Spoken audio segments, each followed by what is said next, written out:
faktisk en anden vej end sparepolitikken? Eller er det kun muligt at spare, hvis man er medlem af euroen? Og det bliver jo spændende at se, hvordan forhandlingerne bliver, og hvad resultatet bliver. Men opbrud i Sydeuropa og opblomstringen af Syriza i Grækenland og etableringen af Podemos i Spanien har altså også haft sine effekter i Danmark. Og noget, som har vakt min store nysgerrighed, det er, at der er en gruppe af danske venstrefløjsfolk, som har fundet en inspiration i det her spanske fænomen Podemos, som klarer sig rigtig stærkt til det sidste Europaparlamentsvalg, og som er en bevægelse, et politisk parti, som i høj grad vokser ud af de gadeprotester, der opstod, kan man sige, kølvandet på krisen. Og jeg vil gerne nu byde velkommen til Carsten Kølliker, der er med i Podemos Danmark. Og Carsten Kølliker, hvad er det ved det her spanske fænomen Podemos, der gør, at I ligesom tænker, det må vi også have i Danmark? Hvad er det? Hvad er ideen i det? Jamen, det der er helt særligt for Podemos-bevægelsen, er jo, at det er en helt ny måde at tænke om demokrati. Den frustration, der er over, at almindelige mennesker ikke føler, at deres politiske ledere varetager deres interesser, har fået folk til at samles i grupper lokalt og hen over bestemte sager og sige, vi har nogle interesser her, vi skal have ført frem i det politiske univers. Og den der mobilisering nedefra og op er det, som er helt karakteristisk for Podemos-bevægelsen. Folks ønske om at søge sammen i fællesskaber og begynde at tage ansvar for deres eget liv. Og i den bevægelse ligger der faktisk også, hvilken næsten er det skønneste overhovedet, en fornyet værdighed for det almindelige menneske. Ikke? Folk tager deres liv tilbage. Vi vil have herredømmet over vores eget liv tilbage.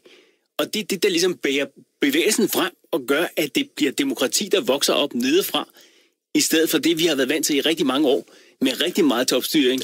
Men Carsten Kølliker, jeg synes, det er en meget stærk fortælling, at folk, der ligesom ellers har været udsat for et socialt sammenbrud, altså vinder en værdighed og en myndighed i fællesskab, ligesom at insistere på deres ret og organisere sig sammen og lave små, alle mulige, som jeg vil ved at sige, altså hvis man skal have et billede i et eller andet, næsten små hippie-kollektiv, alle mulige ting, der ligesom voksede sammen som en anden alternativ samfundsorden. Men det er jo noget, som man trods alt har haft på venstrefløjen tidligere. Hvorfor er det ligesom, I tænker, at det er Podemos, der er jeres forbillede? Altså, er det ikke bare at være venstrefløjet? Venstreorienteret, undskyld. Jamen, jeg tror, det er større. Jeg tror, Podemos-bevægelsen faktisk er så stor, at den kan rumme også ud over venstrefløjen faktisk. At det i virkeligheden er et helt anderledes skel, som går imellem den almindelige befolkning og lederskabet. Og jeg tror, at den krise, vi befinder os i, udover at vi har været underlagt et finanskapitalistisk regime over, kan man sige, 3-4 årtier, så har vi jo faktisk også en krise i vores repræsentative demokrati.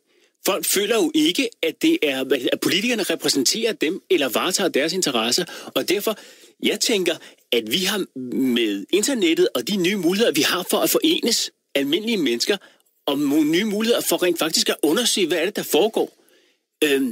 Er der kommet nogle værktøjer i hænderne på almindelige mennesker, som gør, at vi kan reformere vores demokratiske strukturer? Og rent faktisk, altså jeg tænker, at målet for Podemos er jo at skabe en ny samfundsarkitektur, hvor et helt anderledes direkte demokrati, hvor folks holdninger til forskellige ting trænger igennem. Carsten Kølliker, nu er du selv arkitekt. Når du taler om en ny samfundsarkitektur, hvad er det så sådan helt konkret fra Podemos, som du ligesom har fundet så stor inspiration, så du ligesom tænker, det må vi prøve at få op og køre i Danmark, frem for at gå ind i nogle af de andre partier og bevægelser, der totalt allerede er i Danmark?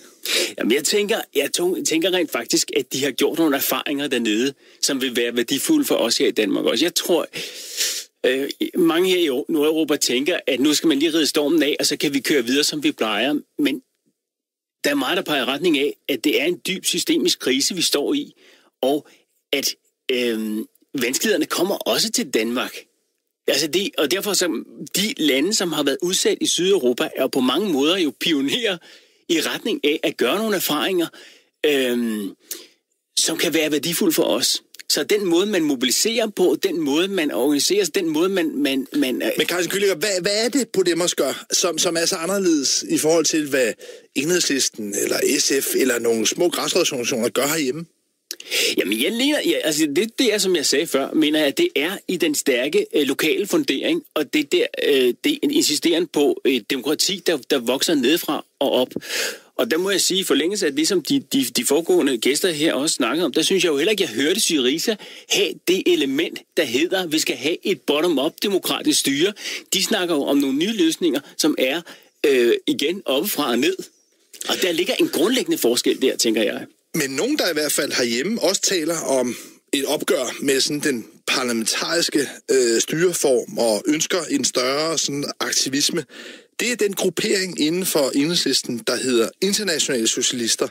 Og her i weekenden på deres landsmøde, ja, der valgte Internationale Socialister at træde ud af Enhedslisten. Og jeg har Christine Bergen med, der er en af talspersoner, eller i hvert fald del af en daglig ledelse Internationale Socialister. Velkommen til, Christine Bergen. Tak. Hvad er det, der har gjort, at Internationale Socialister nu træder ud af Enhedslisten? Man kan sige grundlæggende, fordi vi ikke tror på Enhedslistens perspektiv. Hvad kan man sige? Vi mener ikke, at vi kan bekæmpe krisepolitik, nedskæring og racisme ved at vælge nogle politikere ind til Folketinget alene. Vi mener faktisk, det er nødvendigt at skabe protester, strejker, demonstrationer og sådan noget for at skabe forandring. Med Christine Bergen fra Internationale Socialister. I min opfattelse, der kræver strejker, protester, demonstrationer, at man er rigtig, rigtig mange mennesker. Og mit indtryk er ikke, at I Internationale Socialister nødvendigvis vil mobilisere fantastisk mange flere mennesker ved ligesom og lidt mere sekterisk og gå ud for jer selv. Er der ikke snarere brug for, at alle de brogede kræfter, der måtte være omkring venstrefløjen, ligesom gik sammen og dannede fællesfront? Altså, jeg forstår ikke rigtig, hvorfor I tror, at I skulle kunne skabe større sådan gadeaktivisme ved ikke at være med i Enhedslisten. Altså, du er selvfølgelig ret i, at IS, vi er ikke en særlig stor gruppe, og vi kan ikke gøre det her alene. Vi ønsker at skabe en debat, starte en debat og få flere til at tale om de her ting, og det mener vi ikke sker gennem Enhedslisten. Vi mener mere og mere, at Enhedslisten bliver et normalt parti. Vi ønsker at opbygge sammen med alle gode kræfter, der vil modstand mod den racisme, som vokser, modstand mod nedskæringen af krisepolitikken, som har været massivt under den socialdemokratiske regering, Men Christine Bergen, nu har Internationale Socialister været en del af Enhedslisten, som jo stadigvæk er sådan en paraply eller en samleorganisation for en række forskellige venstreorienterede bevægelser og partier. Men hvad er det sådan helt konkret Enhedslisten har gjort eller ikke gjort, som nu har fået jer i Internationale Socialister til at sige, at nu er det nok? Altså, man kan sige, i hele den periode, at Enhedslisten har været støtteparti eller parlamentarisk grundlag for den her regering, der har de valgt en forhandlingsstrategi. Dagpengeforløbet illustrerer det meget godt, ikke? Et forløb på 2 år, hvor regeringen er under massivt pres, både fra sit fagland, fra fagbevægelsen og fra meningsmålinger, der viser mellem 60 og 80% imod dagpengene. Eller sådan regeringen er nem at presse. Vi mener, at det var der, at man skulle indkalde til protester, til demonstrationer, til strejker. Men Enhedslisten vælger ikke at gøre det. Enhedslisten vælger at gå ind og forhandle i stedet for. Men Christine Bergen, er det ikke også et udtryk for, at der måske bare ikke er den erkendelse i hvert fald af social indignation, af vrede, af mobiliseringskraft i Danmark, så der bliver jo totalt i ny og næ indkaldt til demonstrationer, der møder bare ikke særlig mange mennesker op, og da lærerne for eksempel strejkede, jamen så stod de meget alene. Så der er vel simpelthen bare ikke rigtig den der grøde for protest, som man oplever i Grækenland og Spanien. Det vil vi prøve at skabe. Jeg synes, Irland er et rigtig godt eksempel. I Irland, der var der samme, situation som i Danmark. Der var ingen grøde, der var ingen protest. Men i løbet af, jeg tror det var oktober-november måned, i løbet af 2 måneder havde man 3 gange demonstrationer på mere end 100.000 hver demonstration for at protestere mod privatisering af vand og vandafgifter. Almindelige folk, de blokerer vejene, de blokerer deres hus for, at der ikke kan komme ind og blive sat vandmåler ind i deres hus. Det nægter at betale regningen. Regningen for vand. Det er sådan noget, vi ønsker at bygge op til. Men Christine Berg, når I nu valgte her i weekenden, eller sådan set i går, fra Internationale Socialisters side at træde ud af Enhedslisten. Hvad er det så konkret, I vil gøre, og hvad er det, der giver dig tro på, at I skulle kunne gøre noget, der rent faktisk skabte den her sociale mobilisering i Danmark, fordi for mig virker det til at være et ligevel optimistisk projekt, når man kigger på den udvikling, der har været i Danmark i de senere år. Men det er klart, at vi kan ikke skabe det her som en så lille organisation, som vi er. Vi ønsker at gå på gaden med vores socialistiske arbejdervis og tage diskussionen med så mange folk, vi møder. Vi ønsker at tage den på vores arbejdspladser, på vores uddannelsessteder, men vi kan ikke gøre det her alene. Vi har brug. Ja. Men hvem er det så, I skal gøre det sammen med? Fordi altså, nu er I så trådt ud af Enhedslisten, og jeg ved, at der er de folk i Enhedslisten, som, kan man sige, følger den mere sådan parlamentariske kurs. Jeg tror ikke, de er så kede af, at I er trådt ud, da I ofte har lavet meget ballade på de indre linjer. Men hvem er det, ligesom, I skal samarbejde med? Hvordan er det, ligesom, man overhovedet skulle forestille sig, man kunne lave en eller anden bred folkelig koalition i dagens Danmark? Jeg tror bare, man skal være klar over, at det ikke er os, der kommer til at lave det. Vi ønsker at argumentere for det, og vi håber at kunne få en stemme, når sådan noget kommer til at ske en gang. Men internationale socialister har ikke nogen indflydelse som sådan på, om det kommer til at ske eller ej. Christine Bergen fra den daglige ledelse Internationale Socialister. Du skal have tak, fordi du var med her i Det Røde Felt på Radio 24/7. Selv tak. Og Carsten Kølliger, du er med til at prøve at etablere Podemos i Danmark. Altså den her spanske venstrefløjsbevægelse. Nu ser vi den her sådan fragmentering, og man kan også sige, at det, at I ligesom nu bryder ud og vil lave jeres eget, det er jo både sådan lidt romantisk forestilling om sådan 1000 blomster, der blomstrer, men man kan også se det som sådan et typisk sådan venstrefløjs sygdom, at der sker den her fragmentering, og alle vil lige præcis lave det på deres helt egen lille snirklede måde. Hvordan er det, I tror, at det ligesom at lade sig inspirere for Podemos i Danmark skulle kunne skabe en mere levende og vital politisk debat i Danmark? Jamen, jeg mener, at venstrefløjen er jo også lidt hæmmet af de fortællinger, den bærer med sig fra tidligere, og der er nogle termer, som er svære at håndtere. Man kunne så også, der har jo været debatten om Enhedslistens partiprogram og så videre, og i hvilket omfang de stod for at tegne sig for revolution eller ikke revolution. Og på den måde så bærer venstrefløjen også på en lidt tung bagage, kan man sige. Det skønne ved Podemos er jo, at det er ikke særlig ideologisk udgangspunkt, men det er mere noget med, det er tæt på folk. Og myndigheden, den politiske myndighed, skal tilbage til det, som er tæt på folks eget liv. Ikke? På den måde så kan man sige, at vi tegner os jo for, vores politiske vision er jo en omvendt strukturreform, hvor den politiske myndighed bliver flyttet tilbage tættere på folk. Og så kan folk være ideologisk den ene vej, eller den anden vej, eller den tredje vej. Det må de finde ud af indbyrdes. Tobias Clausen, folketingskandidat for Enhedslisten, og altså aktiv i European Left, hvor du høj grad beskæftiget dig med Syriza, altså det græske parti, som står til at kunne blive størst ved valget på søndag, men også med Podemos i Spanien. Og hele den her sådan netværks-græsrodstankegang, jeg synes, det er et meget flot billede med en omvendt strukturreform, altså decentralisering. Det er jo også noget, Enhedslisten har som paroler, men når man kigger på den førte politik, jamen så er der vel meget, der tyder på SF, ligesom eller Enhedslisten er blevet sådan lidt et SF-parti. Har I ligesom svigtet i forhold til ligesom at holde en mere folkelig debat i gang, og det er måske derfor, vi ser de her afskalninger og fragmenteringer nu?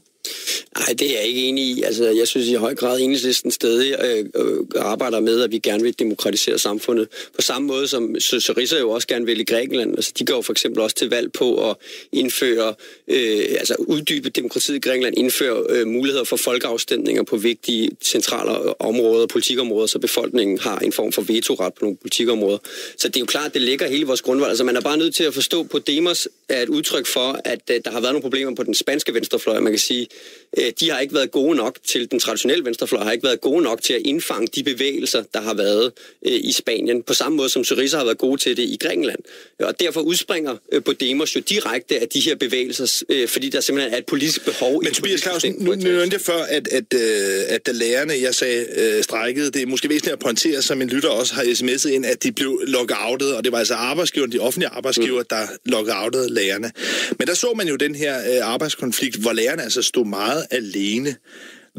Har du nogen grund til at tro, at man på en eller anden måde skulle kunne skabe, som man nu ser i Grækenland og Spanien, en mere bred, folkeligt forankret politisk mobilisering i retning af en større social balance? Altså, hvad skulle ligesom give kimen til det her i Danmark? Jamen altså, lige til at starte med i forhold til lærernes lockout, der var Enhedslisten jo dem, der netop støttede op om de her protestbevægelser og var ude og deltog i demonstrationerne osv.